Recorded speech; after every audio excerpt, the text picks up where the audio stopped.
Sa direction est envisagée d'une manière autonome sous la coordination de l'infirmier-chef, ayant pour responsabilité de planifier, organiser, diriger et contrôler la qualité des soins dispensés. Dans cette perspective, les processus intégratifs doivent s'établir avec les différents professionnels de la santé, équipe logistique, administrateurs.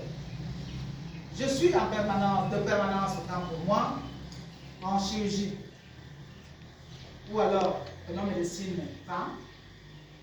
Le malade a été consulté par Dr Poncho. On l'a mis sous antipyrétique, sous antipyrétique social-antalgique, sous antibiotique, parce qu'il était à 40 degrés de fièvre. Je vais observer depuis l'entrée jusqu'au lendemain. Si jamais la température ne baisse pas, je vais appeler le médecin dans la lui dire que depuis qu'on a passé le Befacam à ce malade, sa température ne baisse pas. Si on était au niveau d'un accès par le suspecté, on peut penser à quoi? Tiens en plateau. Typhoïde, ou alors une méningite, quelque chose de plus grave. Il faut réajuster le traitement. Et c'est l'infirmier chef ou l'infirmier de garde qui doit le signaler au médecin. Pour qu'il ne peut pas arriver dans la nuit, le plus tôt possible le matin, il s'occupe de ce patient. Parce qu'il ne veut pas qu'il meure chez moi. Parce qu'on attend encore aujourd'hui, demain, après demain, le docteur m'avait dit que ma sœur, arrêtez de prendre les malades qui sont mourants. Parce qu'on ne peut pas pratique. À ça, vous êtes les malades meurent tellement. Vous devez apprendre tout ça. Donc, quand vous voyez un cas critique, qu'est-ce que vous voulez passer? Dites-leur que c'est mieux, vous avez à y aller tout de suite. En se comprenant. Ne gardez pas les gens dont la vie est déjà en danger. Dans le souci de promouvoir une coordination des activités, une continuité des soins et des services, une collaboration interdisciplinaire et une complémentarité des rôles, prise en soins intégrale optimale du patient.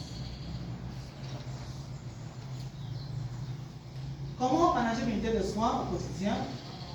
Il y a établissements des tableaux de bord indispensables aux fins de la maîtrise ou de l'autogestion de l'unité de soins. Outil de pilotage, le tableau de bord est destiné au responsable de l'unité de soins pour lui permettre, grâce à des indicateurs présentés de façon synthétique, de contrôler le fonctionnement de son service en analysant des écarts significatifs afin de prévenir, décider et agir. Il constitue l'expression visuelle de la situation de l'unité de soins, de la mise en image des données disponibles, permettant ainsi de mettre en évidence les résultats des activités, de suivre l'efficacité des mesures prises et d'optimiser la politique qualité de l'unité de soins. Il est marqué sur le tableau de bord. Prévention des escarres, on doit changer de position en malade toutes les heures. 8 heures, il était en position dorsale. Infirmier chef de soins que je suis, je reviens à 11 heures, le malade est en position dorsale. Je demande à Madame X. Ce malade a changé de position après le... Oui, je venais de changer pour ça. Il était comment avant? Il n'a jamais changé de position. Il vous revient au manager de proximité de surveiller. Ce malade regarde les différents, c'est une faute. C'est à vous d'incombe la responsabilité. Ça, c'est important. Notez bien, compte tenu du fait qu'il est difficile de trouver des personnels de santé ayant les compétences requises pour l'usage adéquat du outil, le tableau de bord peut simplement être traduit par le plan de soins dont l'élaboration et le suivi rigoureux conduiront inévitablement à une prise en soin intégrale optimale du patient hospitalisé. Ne vous embarquez pas, ne vous dérangez pas, c'est-à-dire vous appuyez par les choses qui ne doivent pas. Parce qu'on a dit tableau de bord en France, aux États-Unis, nous aussi on va faire le simple plan de soins. Il y a quelqu'un qui doit faire ça quand ils sont sur le terrain. On apprend à l'école, on fait tout pour valider. Mais sur le terrain, je vous assure, si vous ne changez pas la mentalité, rien ne changera. Parce que même l'infirmière en salle de médecine, dès qu'elle me voit, l'étudiante à UCAP en train de faire. Pardon, tu vois que le major demande ça tout le monde. Non, j'ai pas de travail. Pardon, regarde ça. Ça donne trop de travail. Donc, diffusion et inflation ne sert à quel autant on a appris l'école pour qu'on fait. Qu'est-ce qu'il y a dans cette perfusion? Elle a été passée à quelle heure? Combien de gouttes doivent passer par minute? Parce qu'il y a une différence entre un traitement d'attaque et un traitement d'entretien. Au début, je sais que ma vision de kiné doit mettre 4 heures. Si elle met 8 heures, l'efficacité n'y est plus. Mais entre la perfusion dans laquelle j'ai mis la kiné le matin et celle du soir, je peux me mettre en version garde-reine, comme on dit. Le débit n'a pas besoin d'être élevé, juste pour éviter de quitter encore le malade. Si on se comprend, donc vous devez veiller à tout ça. Donc, votre plan de soins peut vous servir de tableau de bord. Ne vous embrouillez pas avec des expressions, des choses qu'on ne maîtrise pas. Le rôle de l'infirmière dans la gestion de l'unité de soins, considéré comme une personne ressource, il doit être doté d'un savoir, d'un savoir-faire et d'un savoir-être lui permettant d'adopter des comportements d'accompagnement de son équipe au quotidien. Ainsi, plusieurs éléments appartenant à son leadership pourront être exploités possiblement pour la bonne marche de l'unité de soins dont il a à charge. La simple prière, les sœurs diététiciennes. On commence par la prière. La personne qui dirige la prière aujourd'hui est infirmière adjointe. Et il se trouve que le Notre Père qui est aux cieux a été enregistré depuis la catéchèse d'enfance. Notre Père qui est aux cieux. Vous êtes directrice, c'est à vous d'apprendre à la personne. Vous l'appelez dans votre bureau, ne l'oubliez pas parce que le message ne passera pas. Est-ce que vous avez vu un texte de Notre Père écrit? Non, ma soeur. Ou même oui. Disons ça. Oui. Notre Père qui est aux cieux. Pourquoi vous dites qu'il est aux cieux? Ou vous ne faites pas de raison, ou vous dites Notre Père qui est aux cieux. Ça peut paraître anodin. Madame, monsieur le directeur, l'hôpital X. Mais pendant que votre personnel là, en blouse blanche, donc faisant partie de la société savante de l'hôpital, on se comprend. Faites cette prière en introduisant Notre Père qui est aux cieux. Il se trouve qu'il y a un enseignant de français dans la salle d'attente qui est là avec son enfant depuis un certain temps pour qu'on le mène en consultation.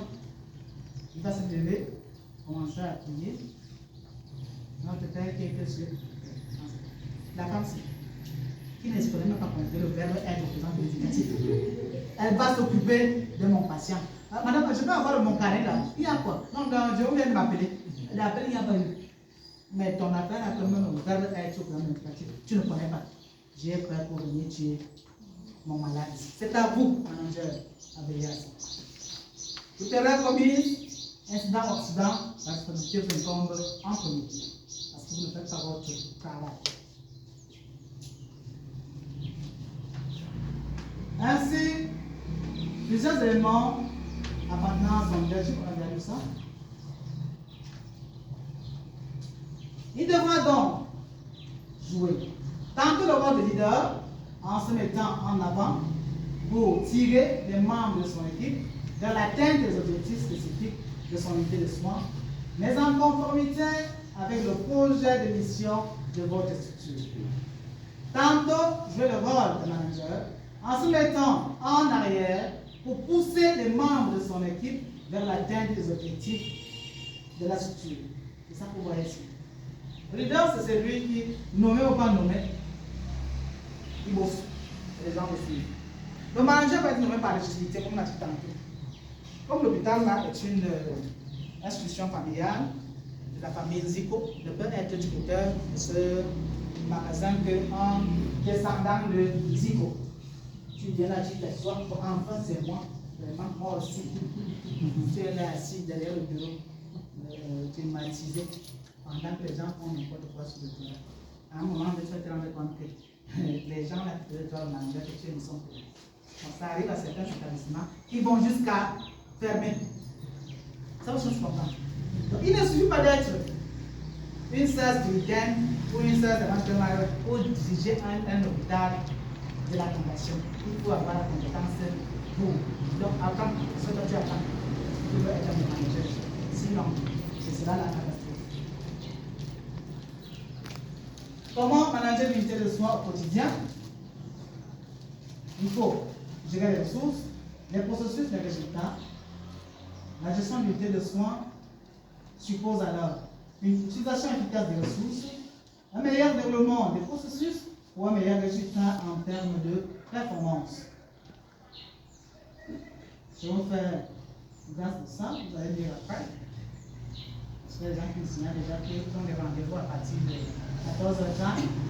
Ensemble, dans ce contexte de mondialisation où tout se complexifie, l'hôpital ou tout autre établissement de soins est davantage soumis à une rigueur managériale complexe, nécessitant une grande expertise dans les différents domaines de la gestion hospitalière et sanitaire. L'unité de soins, base des stratégies thérapeutiques, est le lieu où convergent toutes les activités au sein de l'opération hospitalière. Il doit faire l'objet d'une attention particulière en termes de gestion. Parce que le malade qui vient en journée constitue le pas. Il n'est pas le même qui va savoir que la nuit, on arrête des perfusions de malades. Donc moi, je ne parle pas parce que vraiment, la nuit, là, dès que on arrête les perfusions. Donc c'est les gens qui vont passer à la nuit. Si tu vas mourir, tu peux même mourir la nuit, personne ne saura. On n'a pas un mot là-bas. Témoignage. J'ai eu le temps de sortir sans que tu le saches. Donc plus jamais, il dit à toute sa famille, ses amis, que là-bas, depuis que les temps sont passés, il n'y a plus rien. Quelle honte.